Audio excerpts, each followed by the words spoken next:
What's up, everybody? Welcome to How To with Anne Mahlum. I'm thrilled to have one of my good friends with me today, Dane McCarthy. Dane's How To is how to harness the power of community to build your business. And Dane has done an incredible job starting a gym. Now has a couple of them in New York City, started during COVID. You guys are going to learn a ton today on, again, how you use community to really create an environment that people want to be a part of. As it relates in my mind to in-person and fitness. So Dane, what's going on? Thank you so much for having me. It's an absolute pleasure to be sitting down with a good mate and can't wait for the conversation. I know. And now I have to do all this extra work by translating things you're going to say. If you guys can't tell, Dane's Australian. So when he says some things where I'm like, what does that mean? I will ask him so everybody can understand.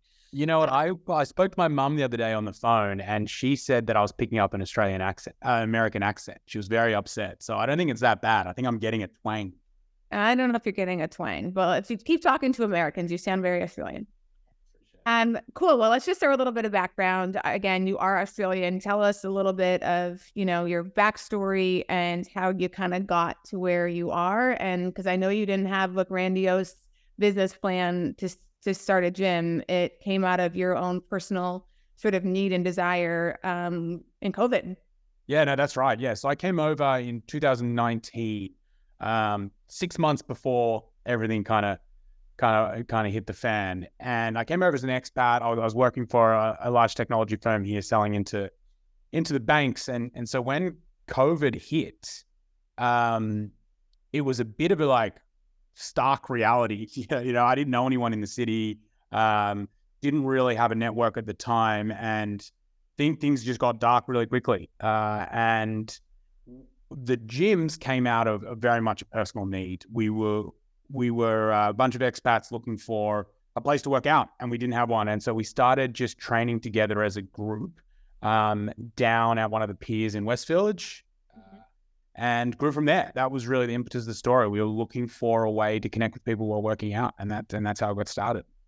And how did you decide what the workouts were going to be? I mean, what were you? Was it every single day? And then how did it start to grow?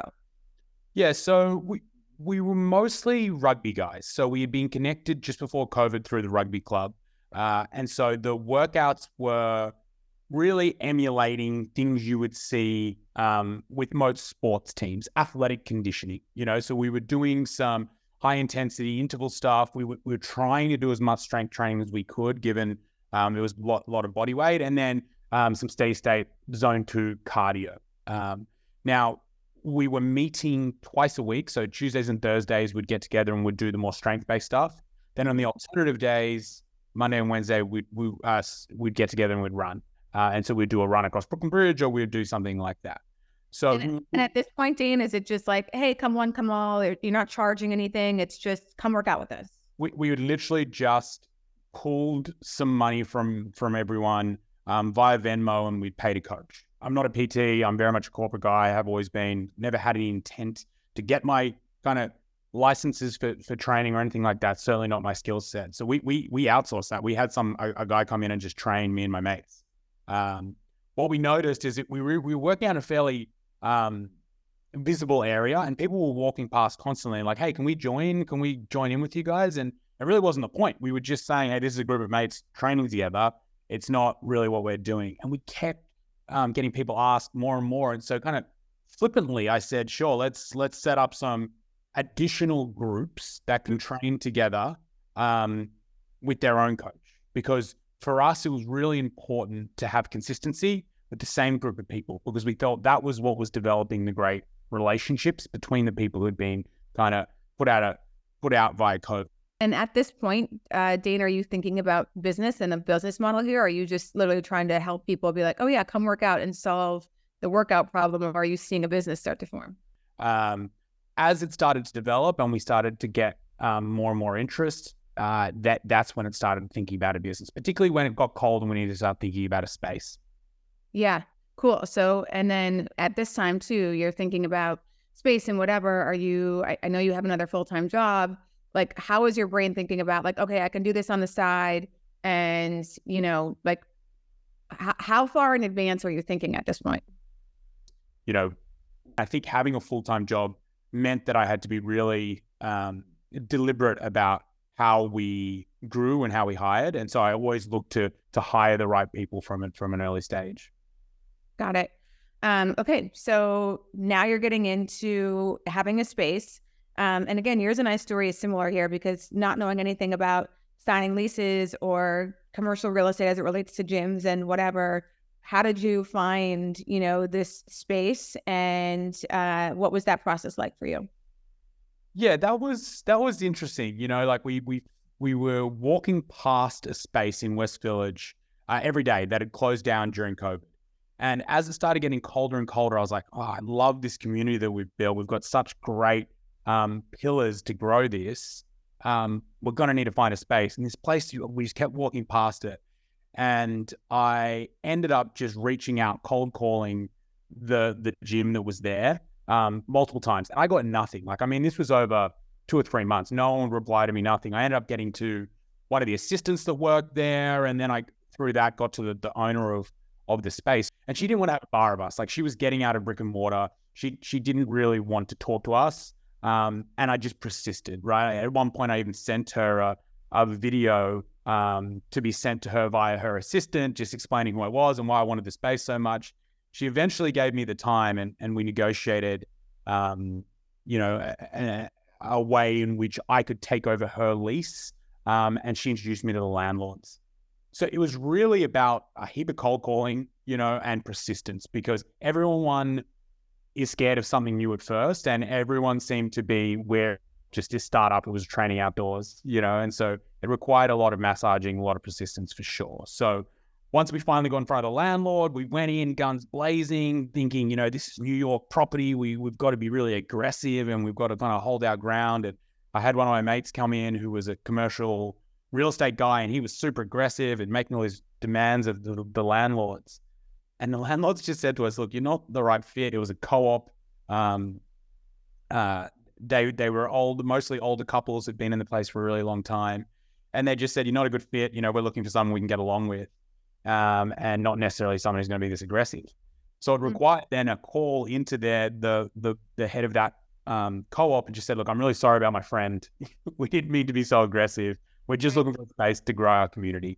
And so relating to them on a more personal level seemed to do the trick. And then honestly, they were very gentle with me. They walked me through my first lease. There was a younger lady who was representing the board, and she really kind of walked me through the lease, some of the stuff that was relevant to New York.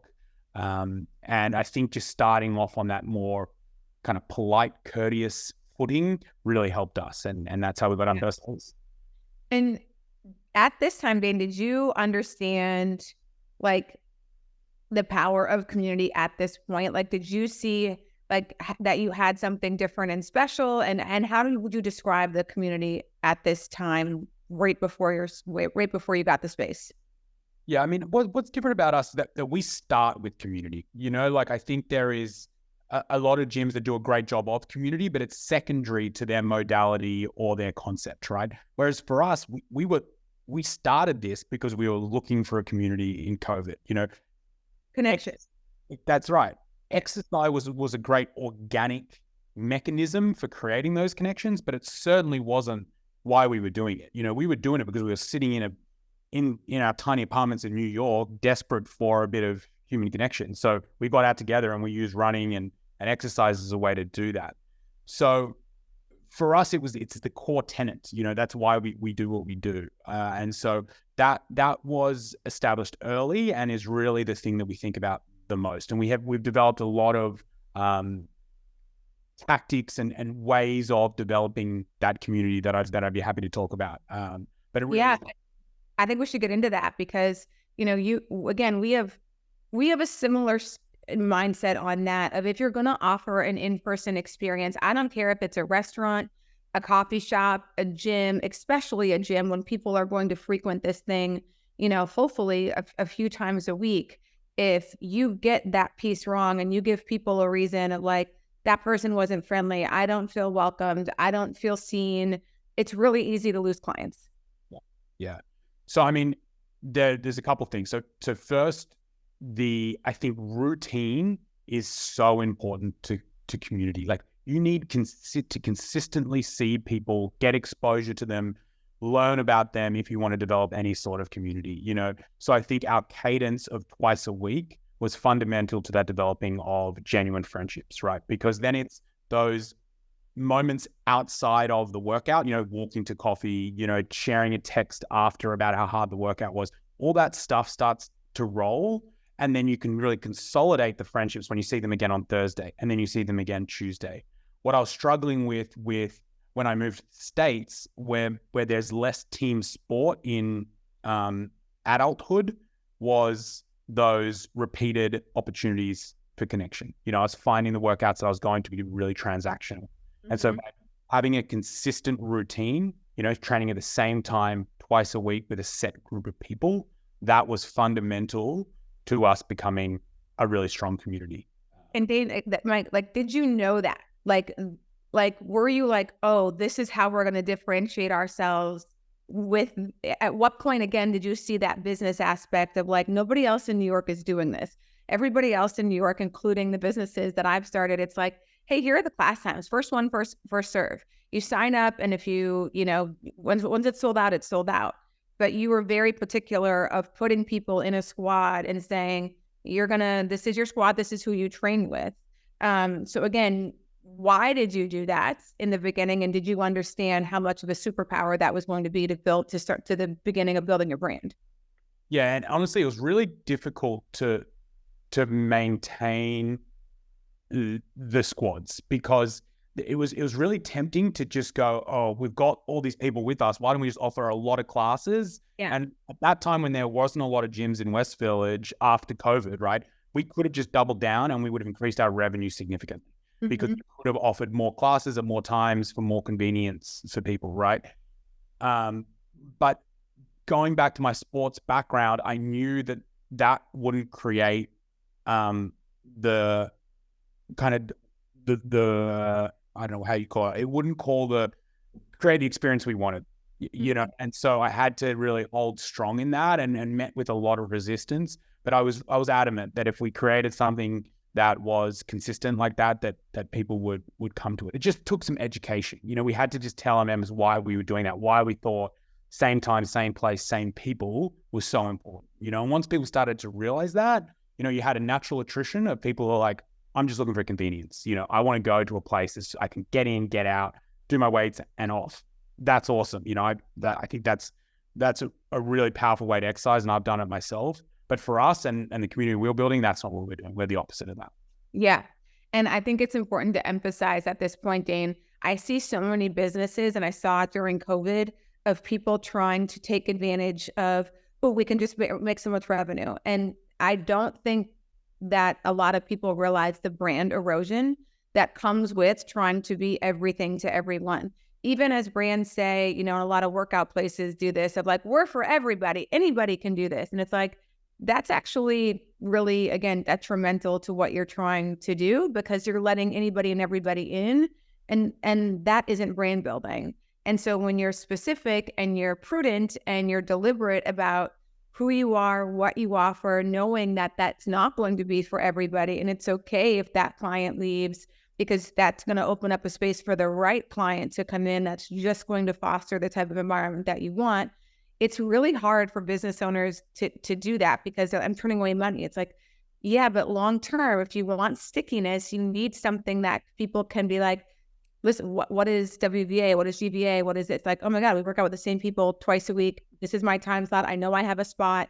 Like, it's actually, when you think about it, it's super convenient, because you don't have to race to sign up for something and get into that class. It's yours. So I think that's a really important lesson for people to take away from this, is get clear on what it is that's going to separate you apart when you are building anything. And don't waver for that if there isn't a really good reason to waver. And it sounds like you had that foresight in the beginning. Yeah. And I think your mentorship along the way was really helpful there. You telling me some of the stories about Solid Core, how, you weren't an easy workout. You know what I mean? If people were looking for an easy workout, then you weren't in the right spot, and you were fine to let people go and say, sure. So I think that hearing that from you validated that thought process. So not only was I getting really clear about what we were and what we weren't, I was getting really clear about who our persona was. Like, who do we think we're good for? And for that was really important as well, because then the marketing becomes a hell of a lot easier. Then the product development, everything around it starts just to fit into place if you know who you're targeting, what you are and what you're not. And don't get me wrong, I chase shiny objects all the time, and I still sometimes get distracted and want to go do something else and create a new revenue stream. But I constantly just got to remind myself, like, we're about squads. We're about genuine team training and developing relationships and connections through exercise was an incredible organic mechanism to do that. Yeah. So what would be some advice for folks? Again, we can maybe both chime in on this one, but it's like, you think about your North Star and you think about like, what makes us different and what makes people want to come here. And like, again, whether it is the squads community, and I think you've done that research of like, people come to you for connection first and workout second. It doesn't mean that the workout obviously isn't great, but it's just like, you sort of see, especially in a place like New York, which ironically is full of people, but there's a lot of loneliness and people just like passing each other on the streets and, very surface level, connection there, on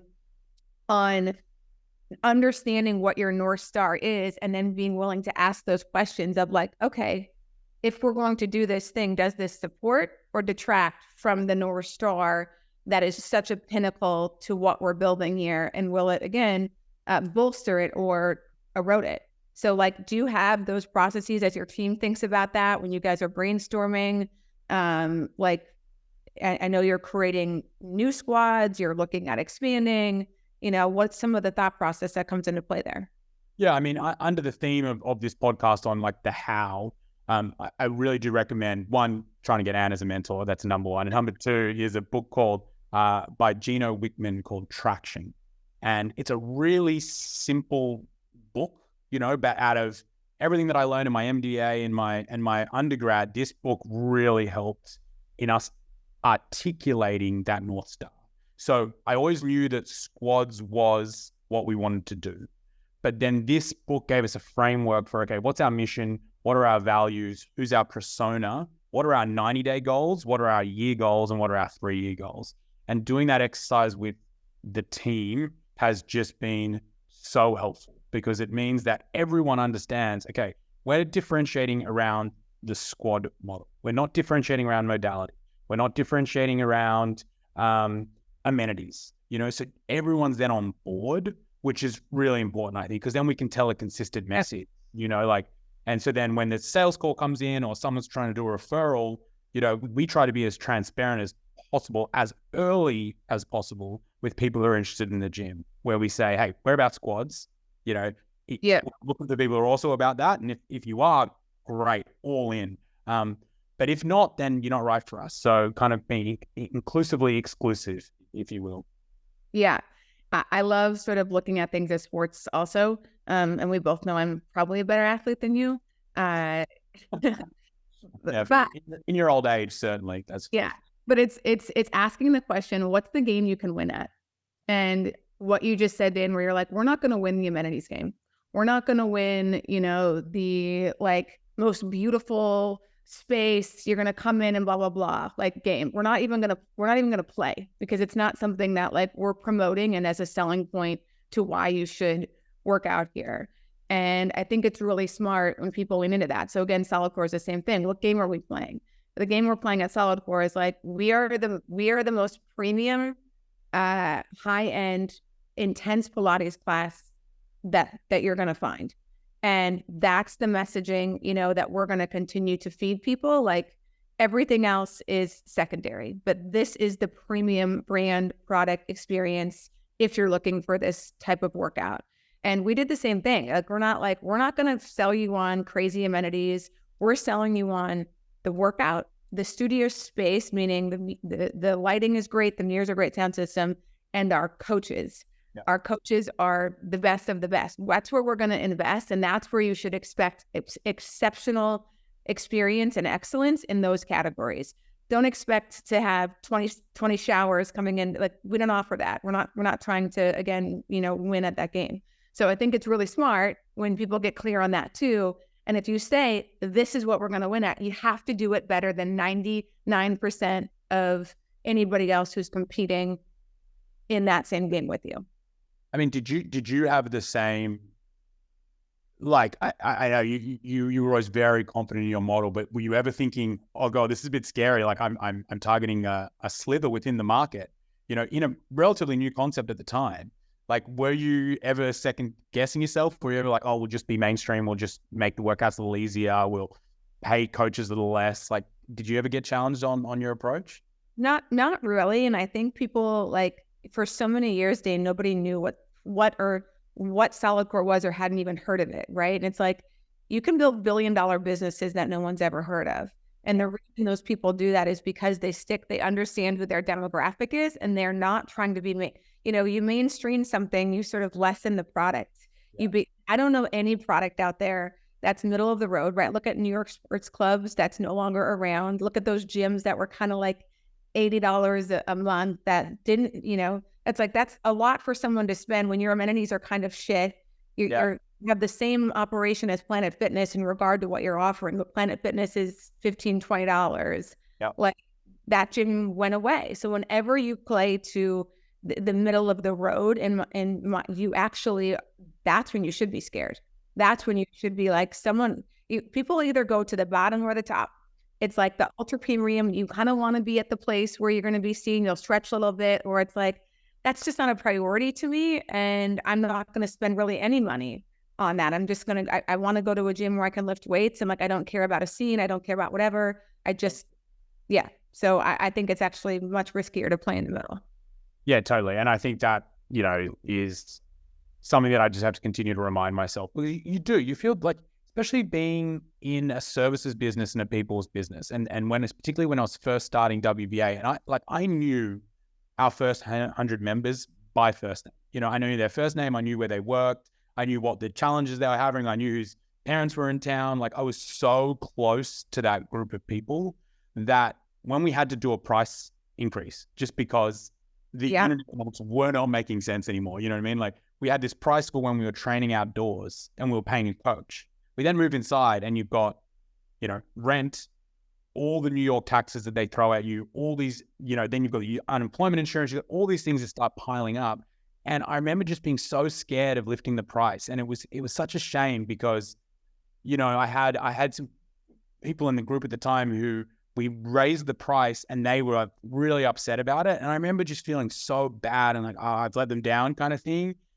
But then what was really interesting is that you had a group of people who texted me on the side and were like, hey, Dane, it's great that you've raised your prices. You know what I mean? Like, we can afford it and we know this is going to make the gym better and more sustainable. And you're like, they're the people you want around you. You know what I mean? You don't want those friends who are like, oh, can I get a free class? Or, it's so expensive now, I can't afford it anymore. They're going to sap your energy and you're going to spend so much time catering to them that it becomes like impossible. My granddad used to say the empty drum makes the most noise. And I couldn't agree more in that sentiment.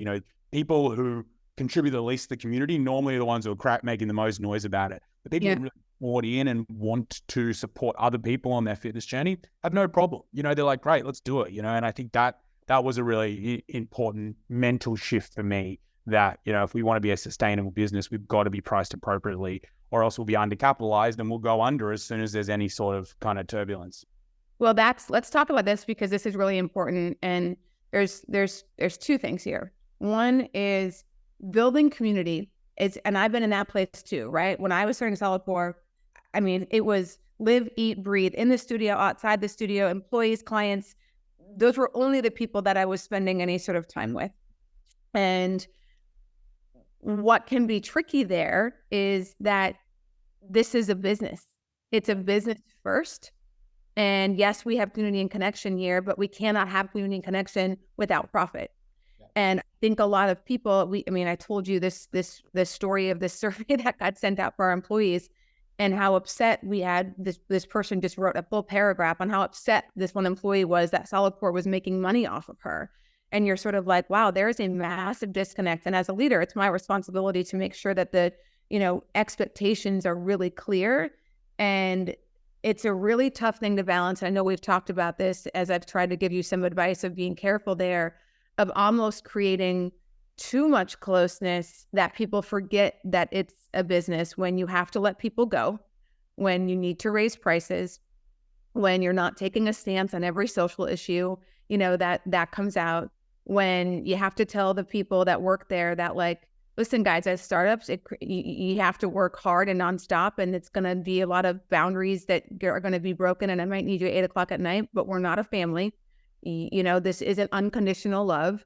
You can do things that as a member, you might ask that member to leave because you have, again, values and guidelines, and an employee who you might adore and is great personality, but isn't, contributing to the results and the performance of the business that you have to let go, that everybody loves. I mean, I can't tell you, Dan, how many times in the beginning that happened. We had to let a coach go who was, constantly showing up late for class. Everybody loved the person. I'm like, I can't risk like you hurting the brand in this way. You've showed up late for class 4 times. I've been super generous. I have to let you go. And you get emails from clients being like, this was my favorite coach. I can't believe whatever. And I'm like, I have to run the business. And if I show an exception for this person, all I'm saying is I'm playing favorites. It's okay to be late.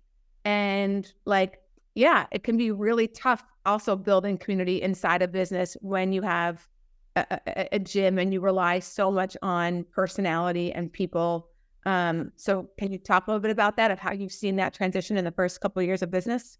Yeah, totally. And then again, in the theme of the how, and scaling some of the advice you've given to me through this podcast, something that I think in that last kind of couple sentences you just said, it's really important how you use language, because you've caught me a couple times using language that becomes problematic. And I noticed that every time you speak about things, you're very conscious around how you talk.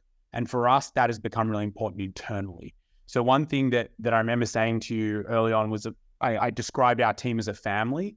And just as you said, like, that is a problem, because a family is very different to a team. A family is unconditional love. It's, I'll do anything for them. I'll pick up the slack for them when I need to. They can mess around. I'm still going to love my brother or sister. A team is very different. A team is, okay, if you're performing, great. If you're not, you're off the team. A team is everyone's got roles and you do your role. And a team is pursuing a goal.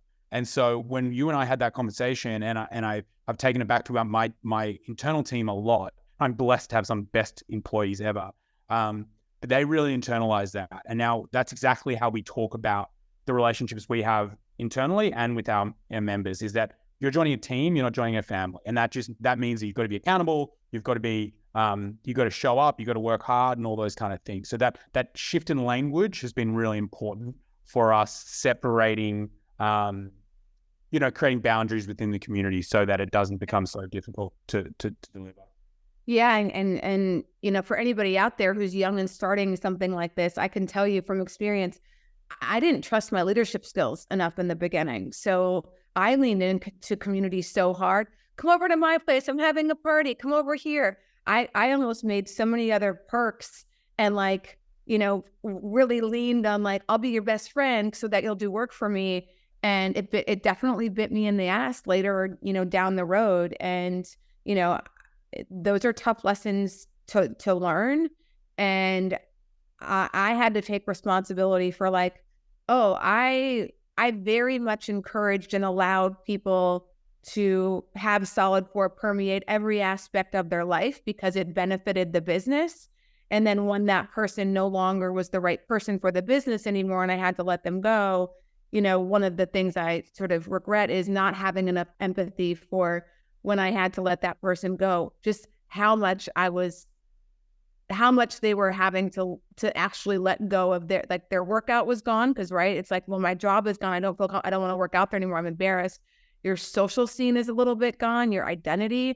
So it was something I really kind of had to take a hard look at, and I'm really mindful of that as I'm building ambition. I have much bigger boundaries with the team, now, and as Solid Core grew, I put those boundaries in place. I had that conversation about language that we need to use going forward, and it was a tough lesson to learn. But I realized, why was I doing that? Is because I was insecure on how to be a leader and a CEO because I was still learning. Totally. And it's the hardest part. I'm completely humbled by it every day.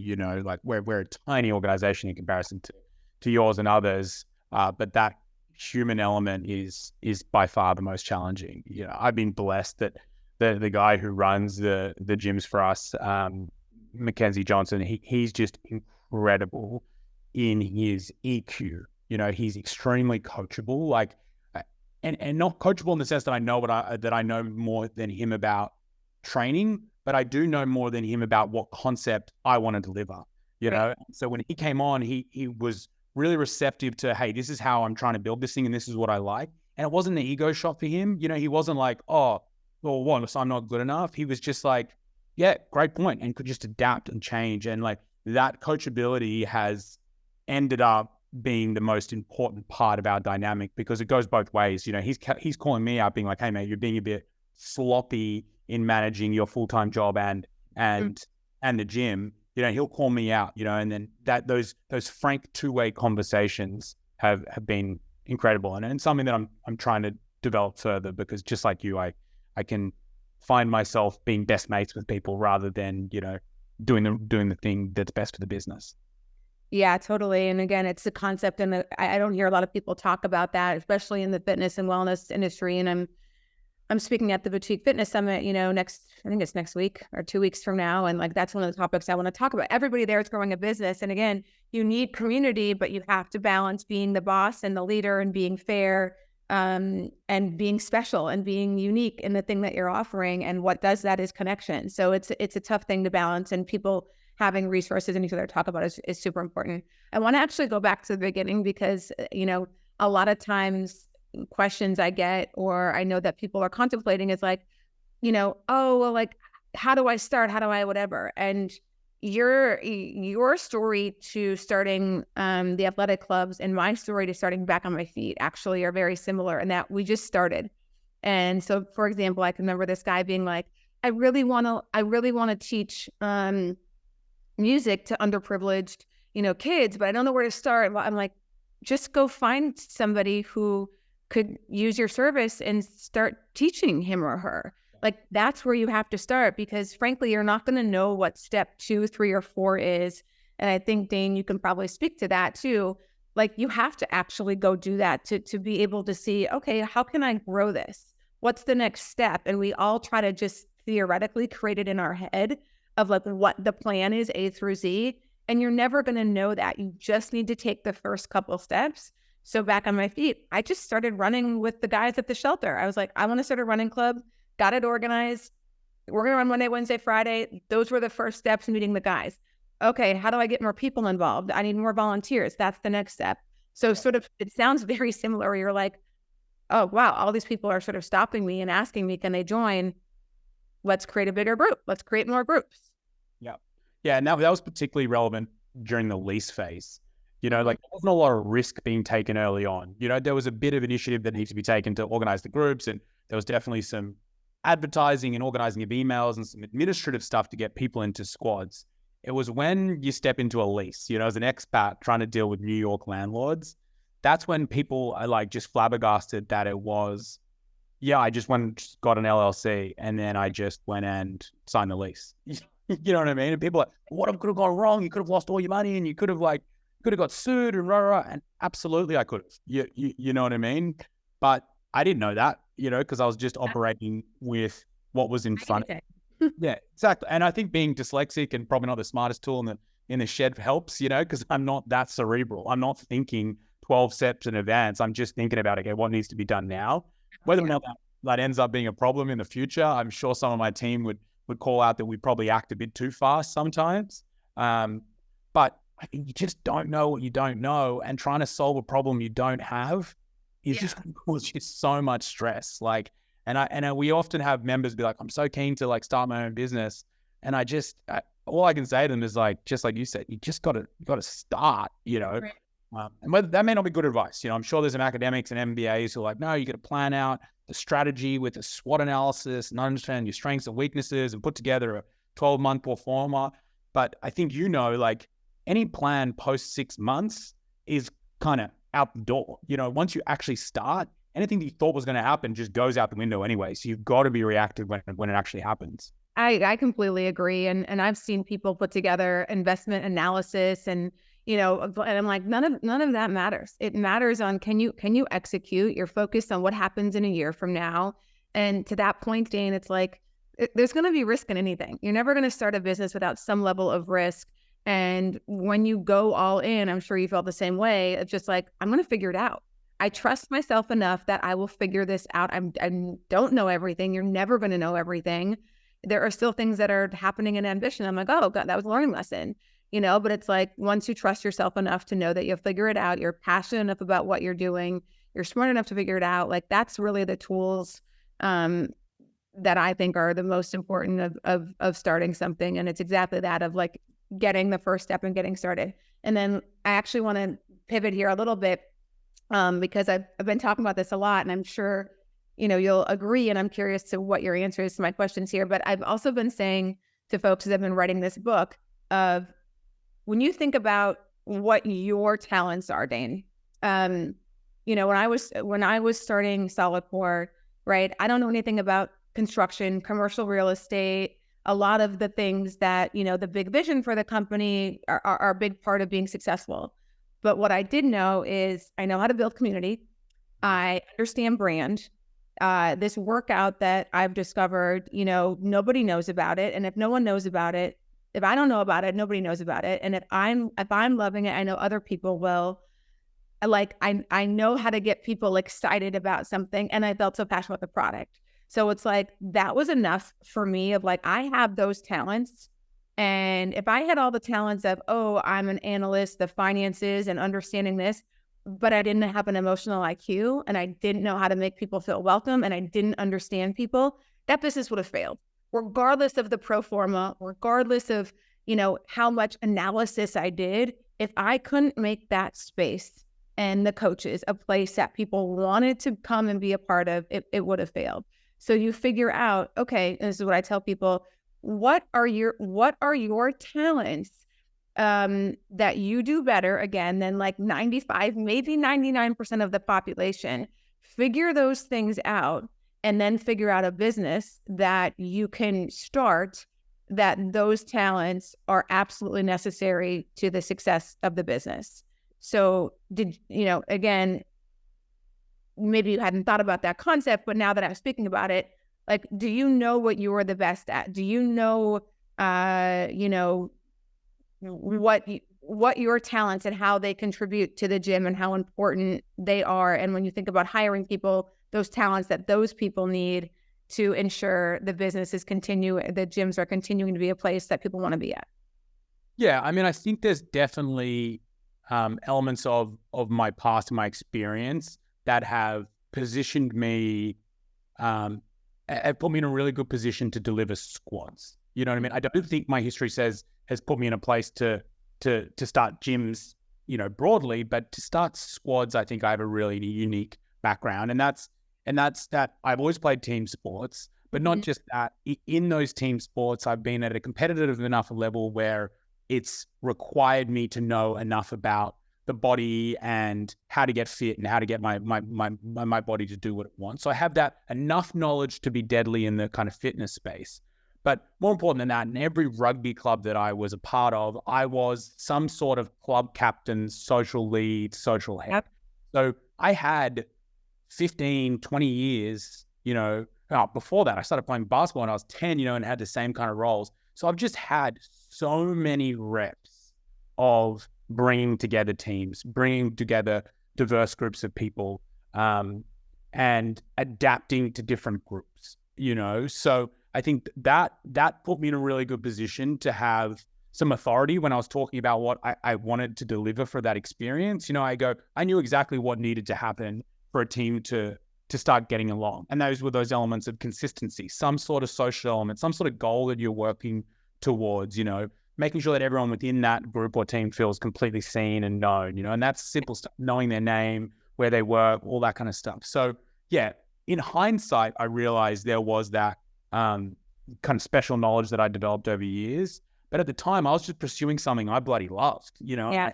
That was what got me through all that really heady, complex, analytical stuff, because I was like, I know I love doing this, and I love seeing how people respond to it when it works. So all that hard stuff that you got to deal with, negotiating leases, opening a bank account, building your performers, that becomes easy because you're so clear on what you love doing and what you do. I do not know how people go and start businesses based on, a theoretical market demand. Like, could you imagine being like some of these tech people who are like, you know what, I think there's a gap in the market for risk and portfolio analytics. I'm going to go, like, I'm so impressed by those people because I don't know how they get through those moments of just boring, mundane business stuff because they don't have, a genuine passion. Yeah. And for you guys listening, this should fire you up because you have two examples of people. Again, I'm not talking about everybody thinks like, oh my God, I don't have a Harvard educator and I'm not Ivy League. I didn't go to Ivy League either. I went to a state school. But everybody listening, you have a certain set of talents from your experiences to date that puts you in a position to be successful somewhere. You just got to figure out what those things are. Danes and I are similar, again, of like, and I got to see that at back on my feet. I got people living in shelters to start running. I can be super convincing. And then I got volunteers to show up. And then I got people to give me millions of dollars. It's like, oh, this is a superpower. I feel like I how can I then, what's my next business? How do I take those skill sets and put them into the next business? And I just happen to be passionate about health, fitness, and making people healthier and happier. So like, if you don't figure those things out, it gets really hard to start a business. And so it's the first thing I try to tell people, figure out where your talents and experiences lend you, then find the business that matches that. And you're already going to have a massive leg up on that business, having the potential to make it. Yeah. I mean, we have an acronym at the gyms. It's actually on top of our van that we have. On the top of it is WATTBA, WATTBA, what a time to be alive. And that was just something that I was saying to myself a lot during COVID. I was like, wow, this is pretty incredible that something so bad has turned into the squads that became a really important part of my life. And I started translating that into like, there is no better time ever to be able to start a business. You know what I mean? Like, you can get a website up in 10 minutes. You can get an EIN number in 15. You can work with ChatGPT and have copy written for your first ads within half an hour. If you don't know how to do integration between the back end of your systems, you can go on Fiverr and hire someone in India who is an expert in that thing. There is really no excuse for not doing the things that bring your passion to life, because it couldn't be easier, and that excitement and optimism about what's possible, like just talking about it now gets me excited around so many different things that you could do. Yeah. So I think that your point about just getting started, like just get started, and you might look like a dickhead. You might start an LLC, you might start a company and put it on Instagram and everyone laughs at you and thinks that it's no good and it doesn't work. Who cares? You know what I mean? Like, people do a lot more embarrassing things on social media than have a crack at starting a business, Totally. There's a quote that says that it's like your first, if you never ran before, your first run's going to be bad. Your first podcast is going to be bad. Like, it's like everybody who's ever done anything for the first time, you are going to be bad at it. It's not a personal attack on you. It is just how it works. I mean, you can't get great at something and learn something without putting in the time and the reps. And you have to have a day one. You have to have a step one. That is how every single person that you look at and admire, I don't care who they are, they had a day one and they had to learn as they go. Like, you're not at a disadvantage. It's, figuring out if you're willing to just suck at something for a little while. Totally. And without sounding like the converted patriot, like, there is no better country to do it either. Like, I think a lot of people living in the US look outside of the US and be like, oh, it's so much better in Switzerland or Australia or whatever. That's just not true, because culturally, there is no better country for risk taking. Like, everyone you talk to in America is like, oh, you hear about the entrepreneurship, leadership, CEOs are put on like a pedestal. Everywhere else in the world, particularly European countries and Australia, there's this concept of tall poppy syndrome, where if you get a little bit too big for your boots, someone's going to rip you down. And that means that you've got this real stagnant legacy class of businesses, that have been around for 30 years that haven't changed. But here in the US, you guys are creating businesses constantly and supporting each other and making it happen. So if you're living in the United States and you have access to the internet, you are in a pretty bloody good spot to start a business. You're in a really good spot. And important to have that perspective for sure. Okay, one of the questions I always ask people at the end, just because I find it interesting on what people say, and it changes for people throughout the course of their life. Where you are today, when you put your head on the pillow at night, how do you know if you had a successful day? Oh, that's a great question. I generally discipline normally precedes success for me. So I know I've had a good day if I've kind of hit the schedule and then the things that I've set forth for myself. That kind of seems to give me a bit of freedom and at least confident knowing that I've done everything I can that day, and so I can get to sleep. If I feel like I haven't, because I've been a bit lazy or I've pushed the alarm by an hour or I haven't got back to someone I knew I should have, that's when I start to stress a little bit and I get in my head. So maybe it's keeping your commitments to yourself. Totally. Yeah. That's a far more articulate way of putting it. I'm here to help you. Okay, last question, just because I think it'll be fun, and then I'll let you go. What does money mean to you? Freedom. I think that was a big realization that I had, and why I'm so excited about entrepreneurship is, making lots of money, obviously incredible, but autonomy, I think when you see people who have genuine autonomy and are living a life by their standards, they seem to be the happiest, and my mom's a great example of this. She has no money, but she's doing something that she loves and she has full autonomy over her input and output. And so I think that's what money is. It just allows you to have autonomy over your inputs and outputs. Yeah, and I don't really talk about money, or I haven't too much on this podcast yet. But guys, everybody wants things to be like binary. It's like people over profits, and it's just like you can treat your people well and make money. You don't have to like choose these things, and we have to stop demonizing money, wealth, profit, businesses, and I'm fully in support of WVA, TVA, the athletic clubs. It's like provide a great service, charge something, and there should be enough left over where like there's a profit at the end. That's a healthy business. And for anybody who always screams, people over profits, a business to be successful and provide jobs, of course, needs to make a profit at the end of the day, especially for, the risk that is usually involved in starting a business. Right. So Dane, thank you so much. Appreciate your time as always. And we'll connect soon, but thanks for sharing some knowledge with everybody today. It's been an absolute pleasure, Anne. Thank you for having me on and for your continued support. I think you're one of the most underrated entrepreneurs there is. So if you're listening to this, make sure you follow everything Anne's doing, because there's some real nuggets in there. Well, that is nice. I didn't even have to pay for that ad. There you go.